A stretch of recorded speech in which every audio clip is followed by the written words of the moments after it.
কবিতা কোঁৱৰ প্ৰয়াত অম্বেশ্বৰ চেতিয়া ফুকনৰ আজি মৃত্যুতিথি। চৰাইদেউ জিলাৰ সোণাৰী নগৰৰ প্ৰয়াত অম্বেশ্বৰ চেতিয়া ফুকনৰ আজি 30 সংখ্যক মৃত্যুতিথি। তেখেত আছিল নিৰলস কবিতা ৰচনাৰে বাঁহী জয়ন্তী আৱাহন আমাৰ প্ৰতিনিধি আদি আগশাৰীৰ আলোচনীসমূহৰ উপৰি যোৱাটো শতিকাৰ 30ৰ পৰা 80ৰ দশকৰ ভিতৰত সমসাময়িক অসমীয়া আলোচনী আৰু কাকতসমূহ ভৰাই তুলিছিল। কবিগৰাকীৰ কাব্য সাধনাৰ প্ৰতি সন্মান জনাই অসম সাহিত্য সভাই তেখেতক কবিতা কোঁৱৰ উপাধিৰে সন্মান জনাইছিল।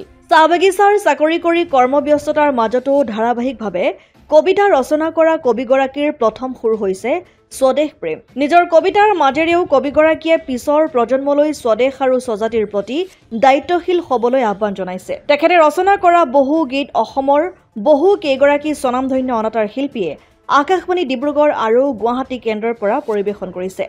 মথুৰাপুৰৰ পৰা ইছলাম আহমেদৰ ৰিপৰ্ট, অসম আদিত্য। NKS হুণ্ডাইলৈ স্বাগতম।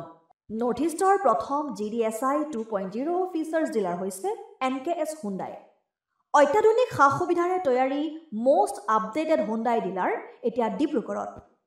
আমাৰ NKS হুণ্ডাই ডিলাৰত open sales consulted room, customer ৰুমৰ লগতে পুৰণি গাড়ীৰ এক্সচেঞ্জ ফেচিলিটিও ৰখা হৈছে। ইয়াত চেলছৰ লগতে ছাৰ্ভিচ ছেক্টৰৰ সুন্দৰ সুবিধা আছে। প্ৰয়োজনীয় সকলো এডভান্স টুলছ, হুইল বেলেন্সিং, এলাইনমেণ্টৰ অত্যাধুনিক machine, post hydraulic lift, fully train men পাৱাৰৰ লগতে nitrogen gas filling facility, fully automatic car ৱাছৰ ফেচিলিটিও আছে।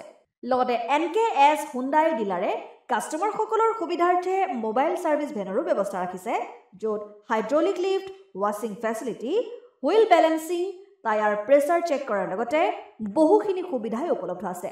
NKS হুণ্ডাইলৈ আহক আৰু সুবিধাসমূহ গ্ৰহণ কৰক।